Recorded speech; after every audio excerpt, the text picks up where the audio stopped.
भगवान शिव शंकर जितने ही भोले भाले हैं, उतना ही वह अपने भक्तों के भोले मन को समझते हैं। उन्हें संजीवनी जी, देवता, दानव किसी से कोई भेद नहीं। वह सिर्फ अपने भक्तों की भावनाओं को समझते हैं। पूजा पाठ की विधि विधान से शिव को कोई मतलब नहीं और वह अपने भक्तों का कल्याण करते हैं। ऐसे ही हैं एक शिव भक्त।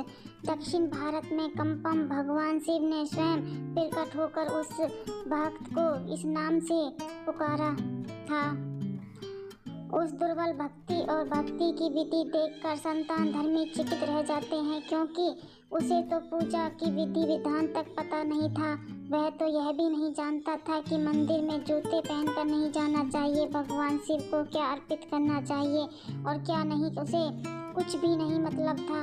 बस वह तो शिवलिंग की सेवा में लगा रहता था। शिव पूजा के उसके अपने नियम थे।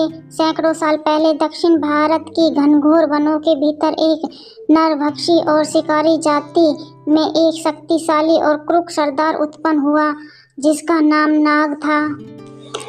उसकी पत्नी नीला भी धनुधारी और बलशाली थी।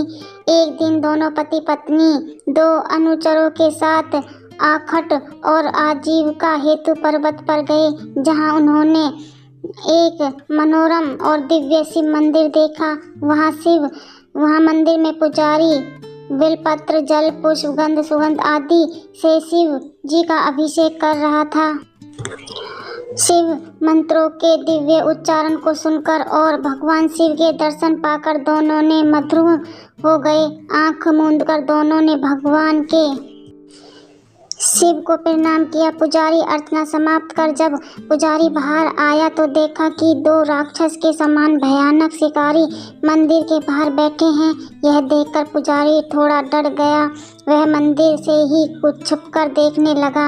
यह राक्षस नहीं, कोई जंगली शिकारी स्त्री पुरुष हैं जो भगवान शिव को प्रणाम कर अपनी जंगली भाषा में भगवान शिव की स्तुति का प्रयास कर रहे हैं। भगवान शिव की प्रेरणा से पुजारी के मन में उन दोनों शिकारियों के प्रति स्नेह उत्पन्न हुआ। पुजारी भगवान शिव का प्रसाद लेकर उन दोनों के पास आया और उन दोनों को प्रसाद दिया। भाषा की जानकारी न होने के कारण उन सभी को कोई स्वाद न हो पाया। उनके साथ गए दो अन्य शिकारियों को भी कुछ समझ न आया। वह परम व्रतपाल करने लगे। वह देखो कितना मोटा ब्राह्मण है, यदि इसे काटकर खाया जाए तो इसका मांस कितना स्वादिष्ट होगा। इसके बाहर आते ही नीला इसके टुकड़े टुकड़े कर देगी और हम सभी मिल बांटकर इसका मांस खा लेंगे। अरे देखो, वह दोनों पागल हो गए। वह अपने शिकार उस ब्राह्मण के ही पांव छू रहे हैं और उसका प्रसाद खा रहे हैं।